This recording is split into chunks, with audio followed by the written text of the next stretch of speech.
여러분, 우리나라 속담에 개미 구멍 하나가 강둑을 무너뜨린다는 말이 있습니다. 개미 구멍은 정말 작습니다. 그런데 이 작은 개미 구멍 안으로 그 개미들이 수천 마리가 들어가기 시작하면 이 큰 것도 무너뜨립니다. 우리가 신앙생활한 가운데 조그만 틈새도 처음에는 작은 문제로 보이지만 시간이 흐르고 세월이 가면 나쁜 영향을 크게 미칠 수 있습니다. 이런 면에서 우리가 항상 조심해야 되는 것이 바로 신앙생활의 틈입니다.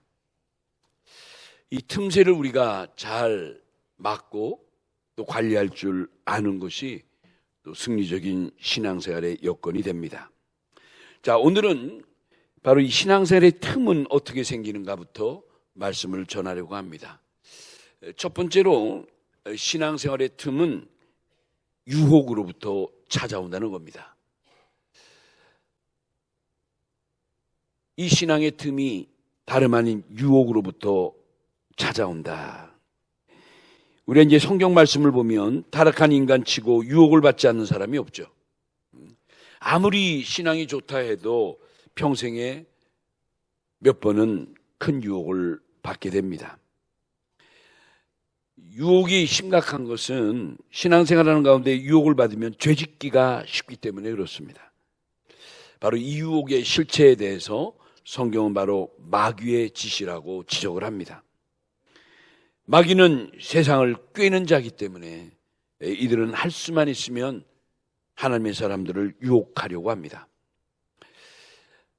유혹이란 단어를 생각해 보면서 마귀가 유혹하는 내용을 성경에서는 여러 가지로 이렇게 설명을 하고 있는데 한번 종합적으로 이렇게 한번 도표화해 봤어요. 한 8가지 정도로 이렇게 한번 정리를 해 봤는데 성경 속의 마귀의 유혹, 그 중에 첫 번째가 돈의 유혹. 디모데전서 6장 10절에 보면 돈을 사랑함이 일만하게 뿌리가 되나니 이것을 탐내는 자들은 미혹을 받아 믿음을 떠날 것이라고 말씀하고 있죠.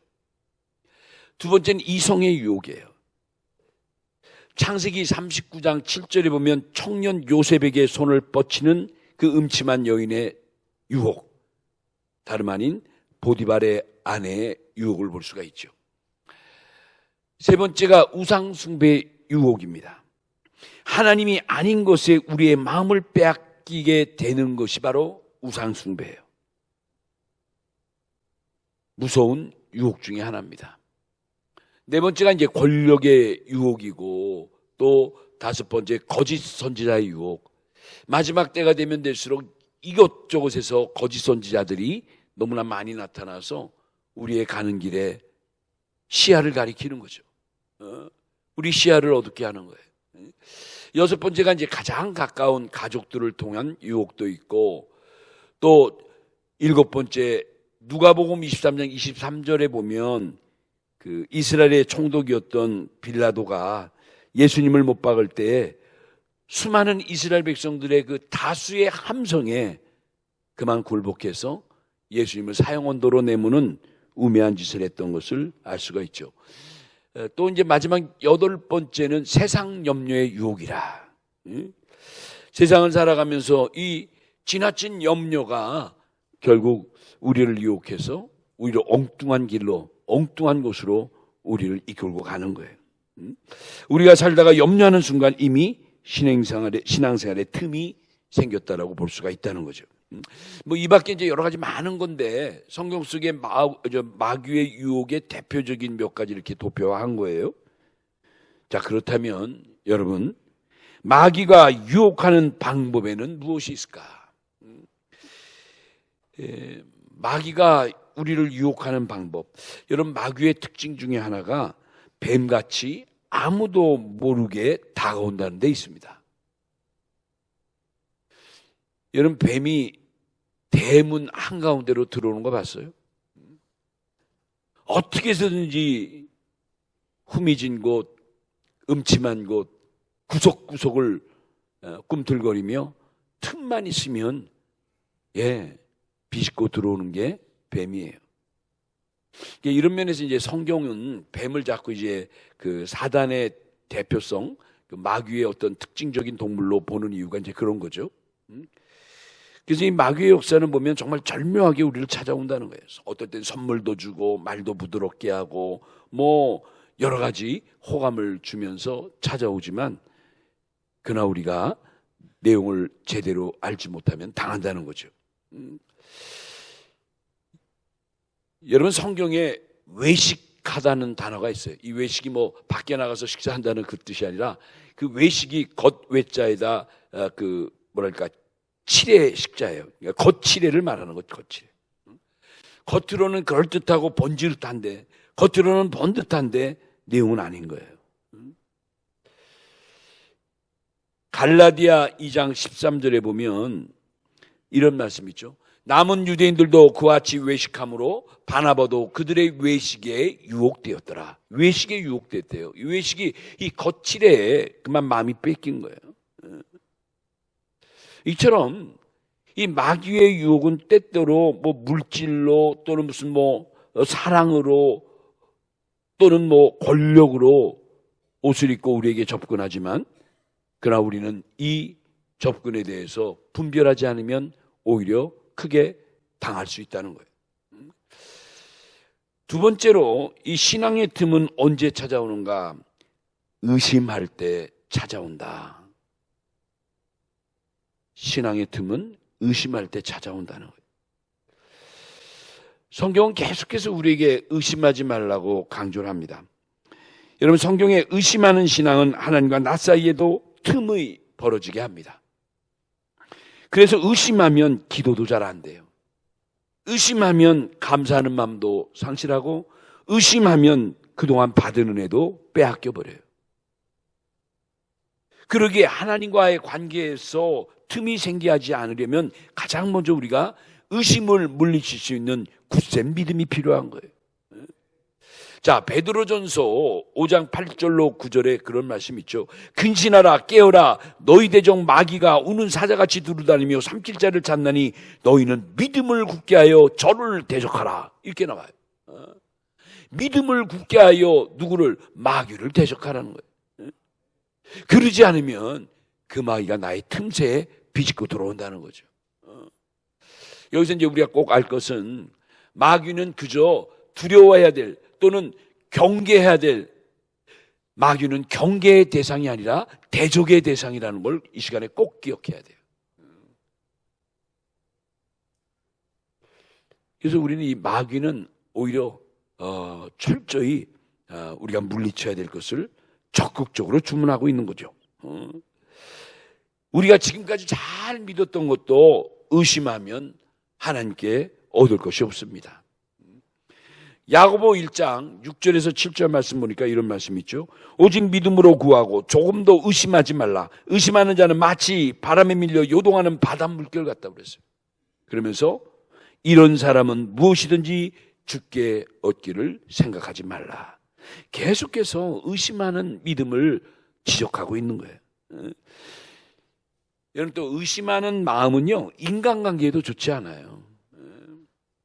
예를 들어 부모와 자녀의 관계도 사실 신뢰의 관계 아닙니까?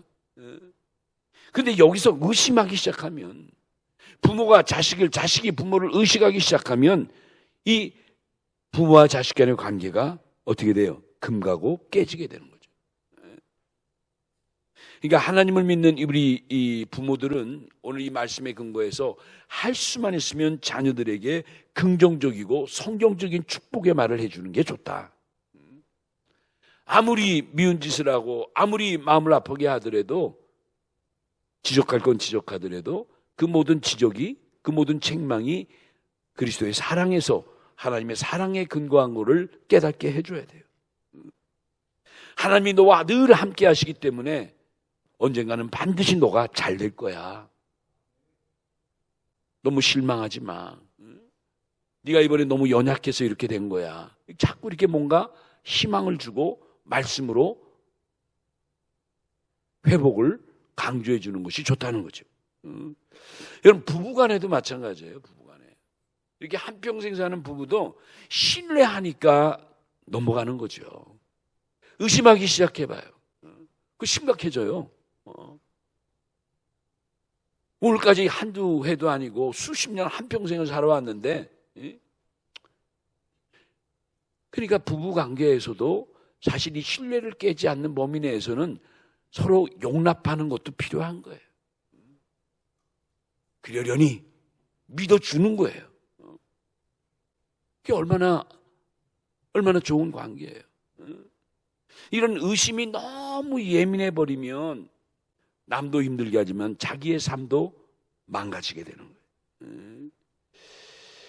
이런 면에서 이제 성경은 그런 교훈을 주는 거예요. 우리가 이렇게 의심하지 않고 원만한 관계를 갖고 살아가기 위해서는 어떻게 되는가? 그 중에 하나가 성경에서는 항상 말씀의 은혜를 받고 살아가라는 거예요.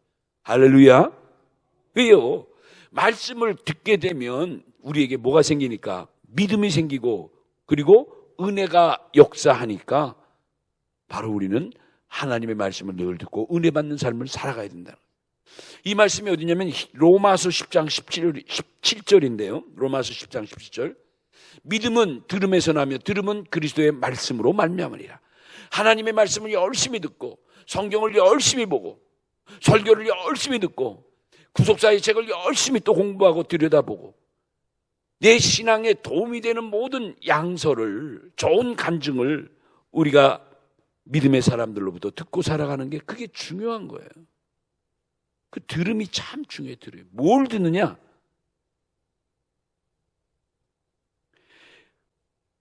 그러니까 신앙생활은 어떻게 보면 이렇게 말씀을 제대로 듣지 않기 때문에 의심이 생기는 거예요.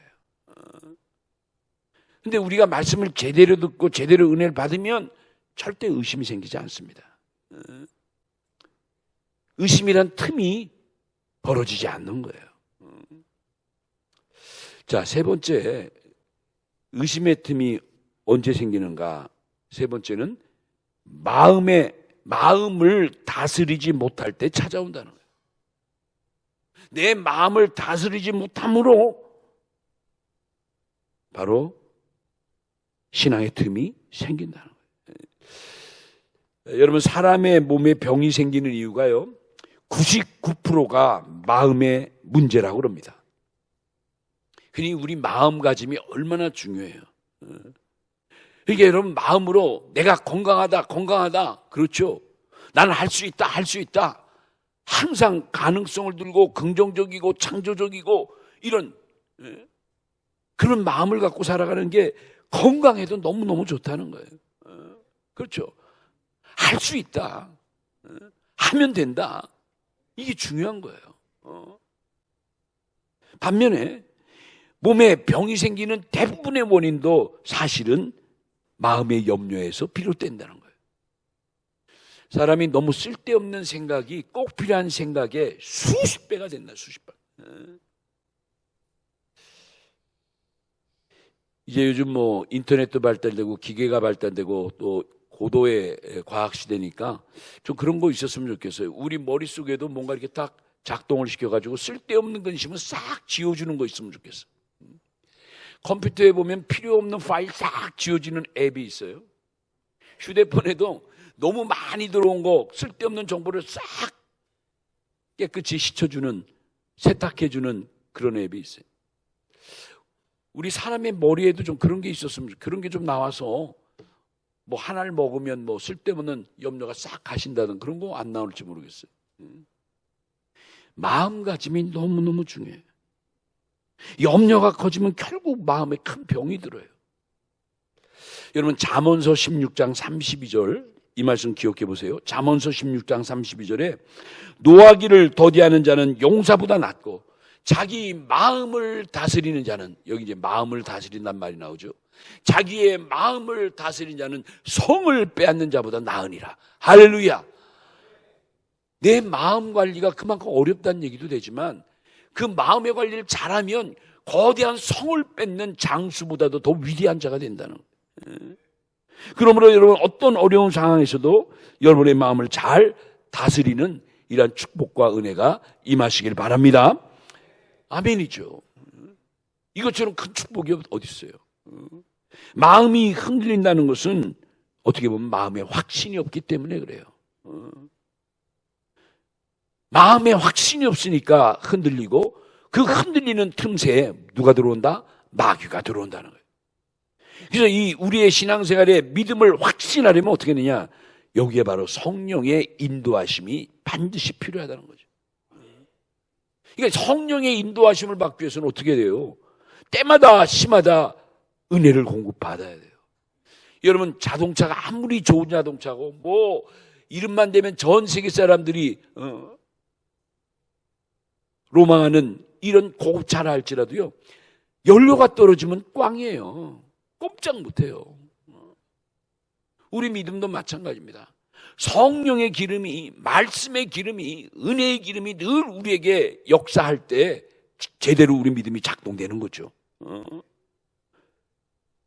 그러니까 여러분, 성령의 사모함을 가지고 내 삶에 늘 성령의 충만함을 공급하기 위해서는 반드시 예배에 충실하고 은혜를 사모하고 말씀으로 깨닫는 이런 놀라운 역사가 있어야 되는 거예요. 자, 요한복음 16장 13절에 보면, 요한복음 16장 13절에 이런 말씀이 있죠. 그러나 진리의 성령이 오시면 그가 너희를 모든 진리 가운데로 인도하시리니 그가 스스로 말하지 않고 오직 들은 것을 말하며 장래 일을 너에게 알리시리라. 아멘. 성령이 역사하시면 그렇게 된다는 거예요. 얼마나 놀라운 역사예요. 성령의 인도함을 받는 생활은 절대 죄인의 길에 서지 않습니다. 시편 1편 1절에 그 말씀 있죠. 복 있는 사람은 악인의 꾀를 따르지 아니하며 죄인의 길에 서지 아니하며 오만한 자의 자리에 앉지 아니하며 주야로 하나님의 말씀을 묵상하는 자로다. 여러분, 왜 말씀을 묵상합니까? 그렇죠. 성령의 바른 인도를 받기 위해서 그런 거예요. 여러분, 성령의 바른 인도를 받으면 잘못된 성경 지식이나 누구에게 무슨 말을 들었을 때도 영적인 분별력이 오는 거예요.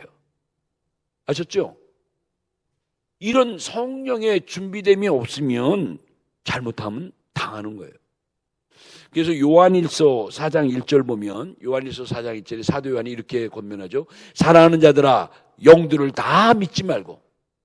여러분, 여기 아주 중요한 표현이에요. 영들이라고 다 믿지 말고 오직 그 영들이 누구께? 하나님께 속하였나 뭐하라? 분별하라. 그러면서 뭐라고 그랬어요? 너무 많은 거짓 선지자가 너희 곁에 세상에 나왔느니라. 그 말씀을 하신 거예요. 참, 이 말씀을 보면 저 2000년 전에 바로 오늘 이 시대를 바라보는 성령께서 사도 요한의 마음을 감동시켜서 우리를 예언하듯이, 우리를 꿰뚫어 보듯이 우리에게 주신 말씀이 아닌가라는 생각도 드는 거예요. 그래서 여러분, 성령의 인도함을 받기 위해서는 항상 은혜로 충만하고 말씀으로 충만하고 또 성령으로 충만해야 된다는 거예요. 여러분, 성령의 충만함이 있으면 기도하는 생활도 여러분 쉬지 않고, 또 날이 덥다고 기도를 쉬거나 그러지 않죠. 하기야 요즘같이 더우면 정말 소리내 기도하기도 쉽지 않을 것 같아요. 요즘같이 더운 날 선풍기가 없고 에어컨이 없으면 어떻게 될까? 얼마 전에 그 TV에서 그런 내용이 나오더라고요. 저 북한 땅에는 에어컨을 갖춘 시설이 별로 없대요. 아주 고급 간부나 뭐 당원들 외에는 일반 평민들에게 에어컨은 상상도 못한대요. 선풍기도 그렇게 뭐 우리처럼 뭐 몇 단으로 놓고 막 이렇게 그런 거 없고, 그런 선풍기도 일반화되어 있지 않대요. 야, 그 말 듣고 세상이 이렇게, 아니, 북한도 사람 사는 땅인데 이렇게 안 덥겠어요? 같은 한반도에 이렇게 더울 때 에어컨이 없고 선풍기가 없으면 어떻게 될까? 참 그런 면에서도 참 이런 환경에 살고 있는 우리가 얼마나 큰 축복인가를 또 하나님께 감사드려야 되죠. 자, 성경에요, 성경의 틈이란 단어가 바로 여기 나와요. 대표적인 곳이 바로 에베소서 4장 26절로 27절 말씀이에요. 여러분, 이 구절을 한번 오늘 꼭 읽어야 돼요. 오늘 설교의 주제이기도 하니까. 다 같이 한번 에베소서 4장 26절 20절 앞을 보면서 한번 크게 한번 읽어봅시다. 시작. 분을 내어도 죄를 짓지 말며 해가 지도록 분을 품지 말고, 27절이 중요해요. 시작. 마귀에게 뭘 주지 말라? 틈을 주지 말라. 이 틈이라고 나와요. 틈. 마귀에게 틈을 주지 말라요. 틈. 여러분, 틈이라는 건 또는 틈새라는 게 그 원어에 보면 원어가 참 그 더 실감이 있어요. 이 토폰이란 단어 써요. 헬라의 토폰. 근데 이게 뭐냐면 세 가지 뜻인데, 첫째가 발판, 두 번째 기회, 세 번째가 자리. 이런 의미를 가진 이 토폰이란 단어를 우리 성경에서는 틈이라고 번역을 했어요. 틈. 그러니까 직역하면 우리가 신앙생활하는데 혹 마귀에게 발판이나 기회나 자리를 절대 주지 말라고요. 이게 틈을 주지 않는 삶이라는 거예요. 여러분, 어떻게 보면 이 직역이 더 실감나죠? 절대 마귀에게 발판이나 기회나 틈을, 자리를 주지 마라. 자, 그렇다면 이렇게 모든 우리의 신앙의 삶에 마귀가 틈타지하게 하는 방법이 뭘까? 오늘 결론은 이걸로 내리려고 그래요. 마귀가 틈타지 못하게 하는 방법. 요 세 가지는 여러분 꼭 기억하셔야 돼요. 첫째는 뭐냐? 마귀에 틈타지 않도록 뭐하라? 항상 기도하는 삶을 살아가라는 거예요. 항상 기도하는 삶. 누가복음 18장 1절에 예수님께서 너희들이 항상 기도하고 낭망치 말아라, 이런 말씀이세요. 왜 항상 기도해야 될까? 마귀에게 틈을 주지 않고 내 마음속에 염려나 낭망의 마음이 들어오지 않게 하기 위해서. 누가복음 22장 46절에도 주께서 말씀하실 때 어찌하여 자느냐, 시험에 들지 않게 일어나 기도하라, 이거 나오죠. 왜 지금 영적인 잠에 떨어져 있느냐는 거예요. 이런 시험에, 이런 유혹에 빠지지 않게 너는 일어나 기도하라는 거예요. 오늘 우리에게 주신 말씀 아닙니까? 마태복음 26장 41절에도요. 마태 26, 41절에도 예수님 또 동일한 말씀하셔요. 시험에 들지 않게 깨어 기도하라. 마음에는 오리로되 육신이 약하도다. 우리도 마찬가지. 기도하고 싶은데 뭐 너무 피곤하고 바쁘고 뭐 하다 보니까 기도하는 시간을 자꾸 빼앗기는데, 여러분, 그러나 우리가 정말 기도하는 시간을 놓치면 안 돼요. 그러니까 저는 가능하면 기도하는 시간을 정해놓으라, 이러고 싶어요. 적어도 하루에 3번 기도하는 시간을 우리 예수님의 제자들도 기도의 시간을 정해놓고 성전에 올라가 기도하듯이 그게 중요한 거예요. 정 바쁜 분들은 그렇죠.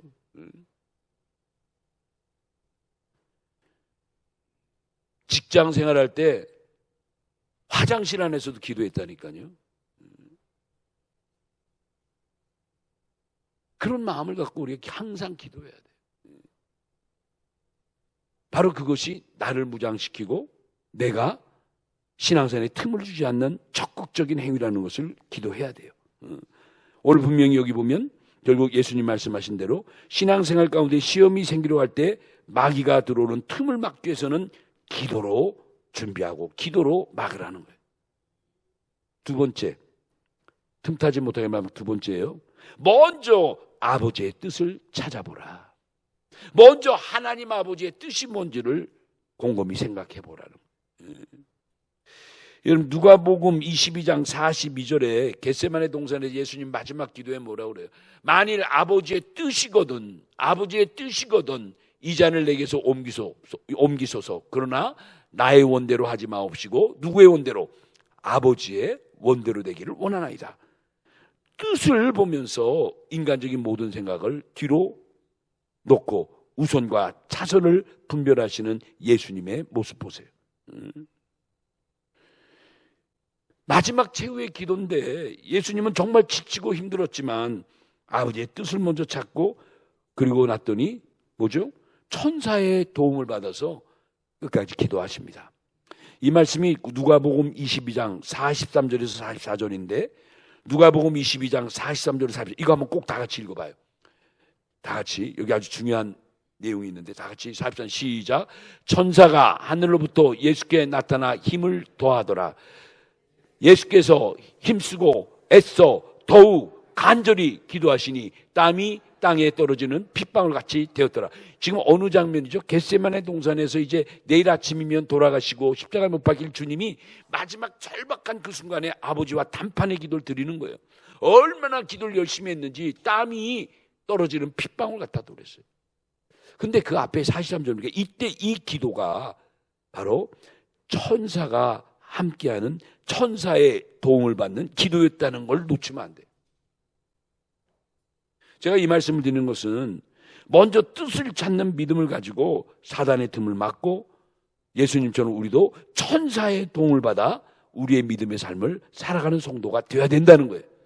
이 천사의 도움을 또 다른 말로 하면 이제 성령의 도우심이죠. 성령의 도우심. 여러분 지금도 우리를 지켜주는 천사가 우리 곁에 함께하는 줄로 믿으시기 바랍니다. 그래요. 그런 기도를 하면서 틈새를 주지 말라는 거예요. 마지막 세 번째, 이거 강조하고 싶은 건데, 때를 따라 돕는 말씀을 잘 분별하며 살아가면 틈새를 막을 수 있다는 거예요. 때를 따라 돕는 말씀, 때를 따라 역사하는 말씀을 잘 분별하라. 그 고린도전서 2장 12절로 13절에 보면 13절에 그런 말씀이 있죠. 영적인 일은 영적인 것으로 분별하라는 말씀이 나요. 13절. 우리 한번 12절로 13절 제가 한번 읽어드릴게요. 12절. 우리가 세상의 영을 받지 아니하고 오직 하나님으로부터 온 영을 받았으니 이는 우리로 하여금 하나님께서 우리에게 은혜로 주신 것들을 알게 하려 하십니다. 13절. 우리가 이것을 말하거니와 사람의 지혜가 가르친 말로 아니하고 오직 성령께서 가르치시는 것을 하니, 그 다음 따라합시다. 영적인 일은 영적인 것으로 분별하느니라. 그렇죠? 그러니까 여러분 때를 따라 역사하는 말씀을 무시하면 안 돼요. 신앙생활할 때 절대 여러분의 목마름을 우리 아버지께서 모른다 하지 않으신다니까요. 영적인 갈급함을 나 몰라 하지 않으신다니까요. 누구보다 잘 하시는 거예요. 어떻게 하실까?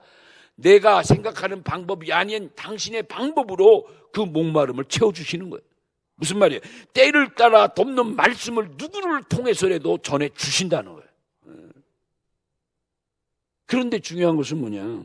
하나님은 당신이 친히 세우신 제단에 친히 기름 부어 세운 당신의 택함받는 종들을 활용하신다는 거예요.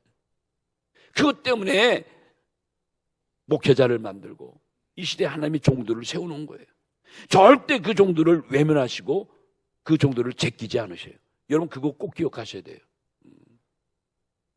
하나님이 한번 택하시고 기름 부어 세우신 종은 절대 외면치 않으세요. 비록 그가 좀 부족하고 그가 좀 그래요. 그럼에도 불구하고 하나님은 그 시대에 그 종을 통해서 역사하시는 거예요.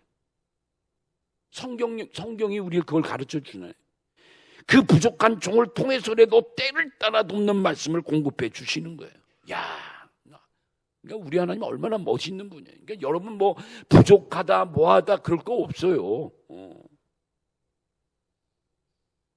잘못한 나의 교만이 앞서서, 그렇죠? 내 생각이 앞서고 내 교만이 앞서고 내 욕심이 앞서서 그렇지, 사실 겸손하게 내려앉아 바라보면 하나님의 방법으로 조금 더 부족함이 나에게 역사하고 있는 걸 깨닫게 되는 거예요. 그래서 하나님은 때를 따라 돕는 말씀을 보내서 마침내 모든 것을 합력하여 선을 이루게 하시는 우리 하나님, 우리 아버지인 거예요. 여러분 믿으시면 아멘 하시기 바랍니다. 그러니까 여러분 절대 귀를 함부로 빌려주거나 내 마음을 함부로 내어주고 친구 따라 강남 가듯 그러면 안 된다는 거예요. 신앙생활, 이 영적인 세계가 얼마나 예민하고 얼마나 중요한데요. 제가 드린 말씀이 제가 그냥 설교로 만든 말이 아니라, 자 하나만 더 말씀하죠. 아모스 3장 7절 보면요, 이거 꼭 기억하시고 아모스 3장 마음에 새겨놓으세요. 자 같이 읽어봅시다. 아모스 3장 다 같이 읽어요. 다 같이 아모스 3장 7절 시작. 주 여호와께서는 자기의 비밀을 그 종 선지자들에게 보이지 아니하고는 결코 행하심이 없으시리라. 여기 그 종 선지자들에게, 여러분 복수예요, 복수. 하나님이 하나님의 때를 위해서 택하신 자기 비밀을 선포할 종들을 수없이 만들어 놓은 거예요. 하나님만이 아는 수예요. 어느 구름장에 비올지 모른다는 거예요. 근데 우리는 어떻게 하죠? 아유 무슨 구름장, 무슨 뭐지 대낮에 뭐 시퍼런 하늘에 무슨 구름 한 점 없는데 무슨 구름장이야. 하나님의 방법을 무시하는 거예요. 그러니까 여러분 그렇게 기도하세요. 부족하면 부족한 대로 기도하시고 때를 따라 돕는 말씀의 역사가 나에게도 역사할 걸 믿고 만족하며 기도하면 그렇게 되는 거예요. 말씀 맺도록 하겠습니다.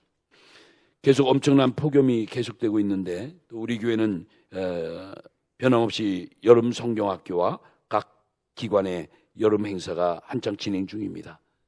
바라기는 우리 모든 행사 마칠 때까지 아무런 사고 없이 정말 우리 어린 영화부부터 장년부까지 금년 여름 행사도 무사히 마칠 수 있도록 여러분 꼭 기도해 주시고 또 어느 때보다 강력한 이런 기도가 필요할 때라는 거 또 여러분에게 말씀을 드립니다.